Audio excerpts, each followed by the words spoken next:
Hello! Magandang araw mga bundok. So, ngayong araw is magluluto naman ang nanay ko ng ampalaya.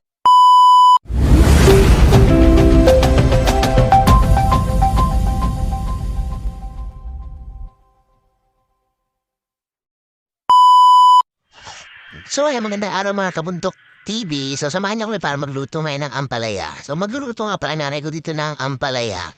Siyempre, ampalaya ang dahon, hindi siya bunga.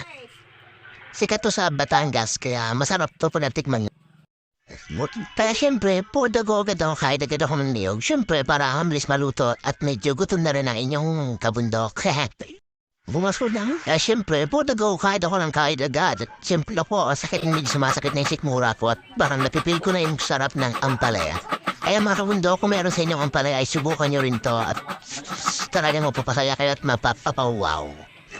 Ayun, nakatapos na nga akong mag-edit. Ang nanay ko ay hindi pa rin tapos maghimay ng dahon ng ampalaya. Puta go na, English bilisan mo naman, gutom na ang anak mo.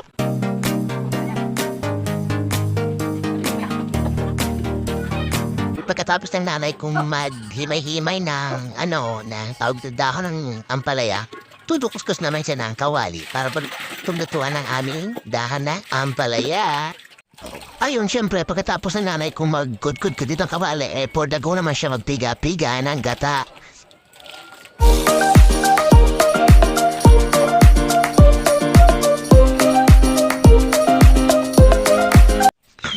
At siyempre, dahil mabait nga ako anak, ay sinalang ko na din yung kawali. Siyempre, gutom na ako Kailangan minamadali ko na yung nanay ko. Kaya after ng nanay ko magpiga-piga, yun, for the go, hulog na agad ang gata. Diba, ready na agad ako. At ayun, pagkatapos niya maghulog ng gata, syempre mabait siyang nanay, kaya yan, dalaban muna siya ng dahon ng ampalaya. Nilabhan niya ang ampalaya para mas masarap. Joke.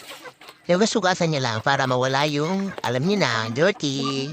Wow! At ayun, syempre, habang pinapakulo yung gata, forget guide na nanay ng mga sibuyas at iba pang seasonings. For the go, nanay, kaya mo yan.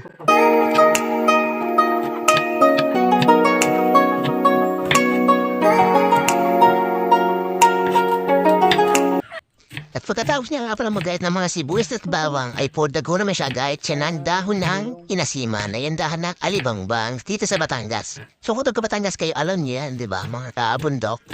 So kaya bilis-bilis mo naman nanay, gutom na ang anak mo, pakibilis ng kaunti. Double time naman, gutom na at gusto ko na matikman ang iyong recipe na ampalaya kinataan. At yun, sa kakatapos din nanay kong mag-gayat sa tagal, podago na ibilisan mo lang. Tapos ayan, at ayan, after nun ay nahulog niya rin sa gata ang alibangbang, ang maasim na dahon. At isinunod niya na rin ang dahon ng ampalaya. So for the go na, kaya mo yan, kaya-kaya yan.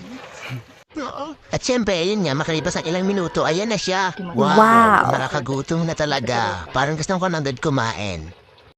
Maya-maya mga napunti ay ito, luto na, ready na ang recipe na ginataang ampalaya na dahon ni nanay. Ayan.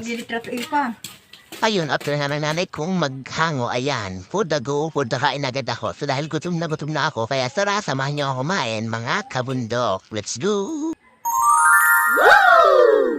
Wow naman! Wow! Wow!